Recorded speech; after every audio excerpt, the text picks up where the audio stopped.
Hello students. So today we will discuss about the difference between OJEE and special OJEE. तो आमे देखिबा OJEE पई को माने एलिजिबल स्पेशल OJEE पई को माने एलिजिबल. सो फास्ट है कोण ना जो माने OJEE पई एलिजिबल से माने स्पेशल OJEE पई मध्ये एलिजिबल सेमिति तांका भितरे किछि भी डिफरेंस नै जे ए माने स्पेशल OJEE दे पारे ए माने OJEE दे पारे. किंतु OJEE देला हमर फायदा कोण हबो ना जो जगह हमर गवर्नमेंट सीट टा चांस टा बेसी बढ़ी जिवो किंतु स्पेशल OJEE रे गवर्नमेंट सीट पाइबार चांस टा बहुत कमी जिवो. डिफरेंस जदि आम देखा रेजिस्ट्रेशन यार स्टार्ट हो जनवरी कि फेब्रुआरी यार किंतु रेजिस्ट्रेशन हम जून मसरे जाते प्राय समस्त एग्जाम सेमिस्टर सरीज से स्टार्ट हुए. एग्जाम यार हम मे मसरे किंतु यार जो एग्जाम टा हम जुलाई मसरे हम रिजल्ट तुम OJEE बाहर जून मसरे तापर काउनसिलिंग तुम जुलाई एंड रू स्टार्ट हो जुलाई रू स्टार्ट हो जाऊँगी जनरल जुलाई रू स्टार्ट हो गवर्नमेंट सीट पाइबार चांस ये 100% रहिबो. किंतु जदि स्पेशल OJEE जदि आम देखा गोटे पिला जदि चाहूँ स्पेशल OJEE देवाई एग्जाम तो हम जा जुलाई मसरे रिजल्ट भी से जुलाई मसरे ही पब्लिश हो काउनसिलिंग तुम अगस्ट रू स्टार्ट हो कि जुलाई स्टार्ट हो जुलाई अगस्ट और जुलाई किंतु सीट जो चांसटा यहाँ होगा 10%. कहीं सीटा तुम 10% हो तार रिजन तुम ये देख भाई ये आम गोटे एग्जांपल नहीं माने लाटरल एंट्री छुआंकर काउनसिलिंग जो स्टार्ट हो सेतेबेले कौन हो देख 1 तारिख काउनसिलिंग स्टार्ट है जून मस रिजल्ट बाहर आंकर काउनसिलिंग स्टार्ट है 1 तारिख ये कौ मैंने आडमिशन करेंगे जो मैंने OJEE फॉर्म पकई से ही ये काउनसिलिंग करेंगे तांकर फास्ट राउंड पर अलटमेंट आसो जो दी किसी सीट बड़का रहीगला सेकेंड राउंड अलटमेंट आसो तापर जाकि OJEE छुआंकर एग्जाम हम OJEE छुआंकर एग्जाम अच्छी 15 तारिख में रिजल्ट से 20 तारिख भितर बाहर कर दियंती 23 तारिख में जाकि से माने काउनसिलिंग प्रोसेस रे भाग नेबे. ता माने जदि आमर कौन किसी कॉलेज रे जदि किसी भी सीट बाकी रही जाइए ताले से जगार एमाने एडमिशन करें. जदि सीट किसी खाली नाही ताहले स्पेशल OJEE छुआ को गवर्नमेंट सीट मिल पारिबो नाही. तापर ये जो मैंने काउनसिलिंग प्रोसेस रे भाग ने से थर्ड राउंड अलटमेंट आसो थर्ड राउंड अलटमेंट आसला दी जनकर एका सांगे एडमिशन हम किसी असुविधा ना. किंतु स्पेशल OJEE देले कहीं आम गवर्नमेंट सीट मिल पार ना ना जितेबाला फास्ट राउंड सेकेंड राउंड अलटमेंट आसला से मैंने प्रायोरीटी दियंती OJEE स्टूडेंट को माने जो मैंने OJEE फॉर्म पकई OJEE 2000 कि तुम 20,000 रैंक जदि आसला जहाँ स्पेशल OJEE रैंक 1 टा ताठारु कम कहीं ना एपट रैंक सरीगला रैंक कैलकुलेशन करा जाए. मनकर OJEE गोटे लास्ट पिला अच्छी 16,000 माने 20,000 रैंक ताले स्पेशल OJEE जे रैंक 1 हम तार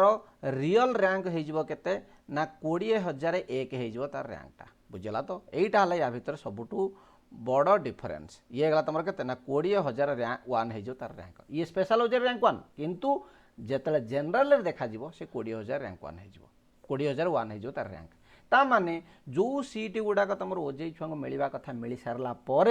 तापर जाकि स्पेशल OJEE छुआ को दि जाए. किंतु ये बेनिफिटेड को माने होती ना केवल जो माने बीटेक करथांती आफ्टर +2 साइंस से टिके बेनिफिट हुए कारण जदि कौन से गोटे छुआ जदि JEE मेन एग्जाम दे पारि नाही से चाहूँगी OJEE देकी तुम बीटेक करने ताहले सी तुम स्पेशल OJEE जदि दौची ताहले से जगार तुम जहाँ रैंक आसो से जगार से तुम बीटेक कर किंतु जेहेतु बीटेक आमर अधिका सीट थाए किछिटा सीट तुम कौन हुए ना वैकेंट थाए स्पेशल OJEE छुआपाई जमीती होगा बेले बेले तुम सिविल रे माने वैकेंसी थाए बेले बेले तुम ऑटोमोबाइल रे वैकेंसी थाए बेले बेले तुम मेटालर्जी ब्रांच रे वैकेंसी थाए यही सब ब्रांच जो वैकेंसी रहा किंतु कंप्यूटर साइंस केबे भी स्पेशल OJEE देकी कंप्यूटर साइंस ब्रांच करी हबो नाही कौन से कारण हो पार ना. ये गला तुम 0.1% chance for the computer science branch students. तेणुक जो मैंने कंप्यूटर साइंस नौ इलेक्ट्रिकल नवा चाहूँ काइंडली रिक्वेस्ट OJEE देकी तुम एडमिशन करने को ट्राए कर. स्पेशल OJEE रे तुमको सीट मिल पार ना बुझला. तो बहुत बहुत बहुत डिफिकल्ट गोटे सीट पाइबा को मैंने एलिजिबल होती ना केवल यही कलम टाक छाड़ देकी देख बीटेक जो पिला अच्छा बीटेक होगा BArc होगा बी प्लान होगा यही जो एतिकी जतिकी रहीगले एमाने ही केवल आंक होगा JEE main and special OJEE आउ जहाँ सबू रहीगला ये समस्त आमर ओजेई दे पारिबे जो छुआ मैंने ओजेई दे नथिबे से माने जाइके स्पेशल ओजेई दे पारिबे ताले ओजेई आउ स्पेशल ओजेई लाला एमानक पई ओजेई देले भल कोन पई ना ओजेई रे जहाँ तुमर रैंक आसीथिबो से जगह तुम गवर्नमेंट सीट तुमर चांस बढ़ी जिवो अदरवाइज तुमर कोन हबो ना देख ए जगह एजी आम देखा फास्ट ये हला ओजेई पिलांकर रैंक कार्ड डाउनलोड हबो सेकेंड ओजेई रो रजिस्ट्रेशन स्टार्ट होउची ताले सेकेंड ओजेई रो रैंक कार्ड आसुची तापर जाकि सेमाने एडमिशन प्रोसेस रे भाग नउचंती ताले तमे निजे जानि पड़थबो जे ओजेई कले तुमर कोन बेनिफिट हबो किछि छुआ माने मु देखिछि जेतले डिप्लोमा करछंती से कहउछंती हमर 6 सेमेस्टर सरिला हम ओजेई देबो ताले 6 सेम सरिले भाई तमे जदि ओजेई दबो ताले सेतेबेले जो रैंक पाइबो सेटा केवल प्राइवेट कॉलेज पई एलिजिबल हेई परिबो जदि रियली तमे गवर्नमेंट कॉलेज रे करिया चाहूचो ओजेई फॉर्म एबे बाहरिबो हमर जनवरी मासरे सेतेबेले तमे फॉर्म पकेगी एग्जाम दियो जहाँ भी तुम रैंक आसीबो तमे भल कॉलेज रे पाइबार चांस रहिबो आमर क्लास तुम डिसेंबर 20 तारिख रु आमर क्रैश कोर्स स्टार्ट हबो ओजेई पई स्पेशल ओजेई पई जो माने इंटरेस्टेड अच्छा जॉइन हबा पई से माने मते मेसेज करि परिबो तापर आमर एग्जाम जो आमर जो क्लासेस जो होची एग्जाम ओरिएंटेड क्लासेस सेथरे से माने अटेंड करि परिबो एमिति भी आमर बहुत स्टूडेंट अछंती क्रैश कोर्स करिके भल रैंक पाइके एबे भी से माने बुरला रे पढुछंती तेनु करी एबे भी समय आमर बेसी जाई नाही जेतिक भी आम पाखर अवेलेबल समय अछि ताको हम यूटिलाइज करिकी केमिति गोटे भल रैंक पाई परिबा भल कॉलेज रे एडमिशन करि परिबा ता ऊपर फोकस कले बहुत भल हबो जदि किछि क्लास विषय रे अधिका जानिबार अछि ताले निहाती हमको कॉल करो हमर नंबर हे गला